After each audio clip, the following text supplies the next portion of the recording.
Hey guys, Caitlin Bird back. We are at the indie game booth. We have a cool indie VR game, Until You Fall. I'm here with Dave. Dave, your position? I am the project director of Until You Fall. And tell us about this game. It is, what do you call it? Rogue-lite. Yes. And you sword fight. Tell me more. You are a badass knight in this VR roguelite in this kind of weird neon hellscape that's kind of a mashup between sci-fi and fantasy with a awesome synthwave soundtrack that really gets your blood going. So tell me more about that art decision to make it neon and colorful, because that is the first thing you notice when you walk by. Is neon, swordplay, and you have to know more. Yeah. So when we first started working on the game, we actually had much more of a straight kind of fantasy aesthetic, and it's kind of like, all right, you're a knight, it's kind of cool. And then what we really wanted to do was, again, you're supposed to be a badass knight. It was kind of about, hey, how do we make you want to get into combat and really just start kicking dudes' butts? And one of the big things is music. And so it's like, all right, so what music really makes sense? And so we looked at metal, we looked at rock. I tried to pitch the team on third wave ska, and no one wanted that.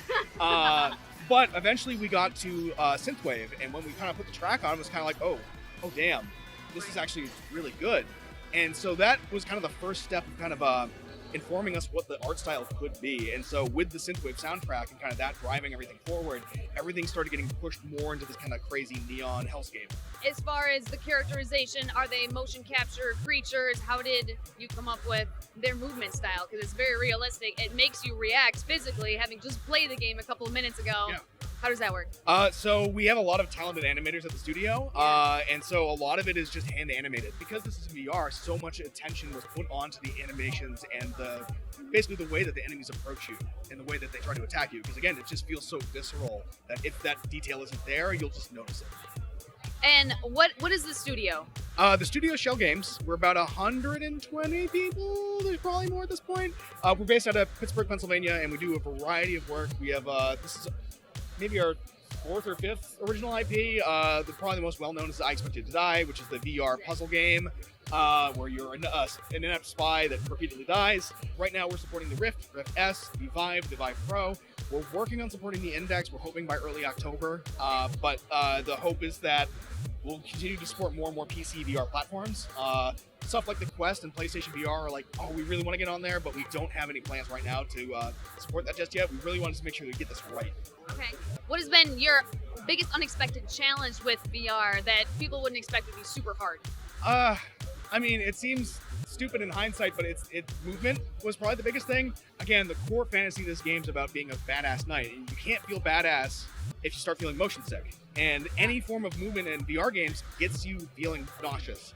And so really the first 3 months of this prototyping was like figuring out, hey, how do we get you to be able to move in this melee combat game without feeling sick? And that's where the joysticks come in?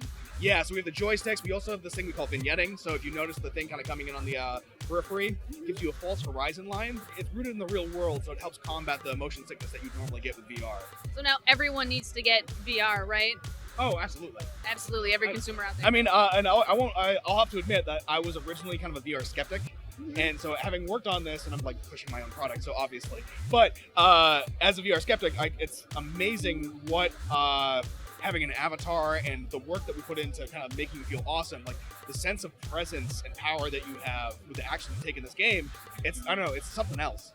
Yeah, that's what VR does to you. It's very different, visceral in your body feeling. You're not just connected to your thumbs. You use everything. Yeah. It's a different experience. Oh, absolutely. And like, it's one thing looking on the screen, but there's something about a dude jumping at you that like it triggers that fight or flight response. You're like, oh my God. I didn't flee. I did not flee. Yeah. For the record, I stood my ground. Did I not? You stood your ground.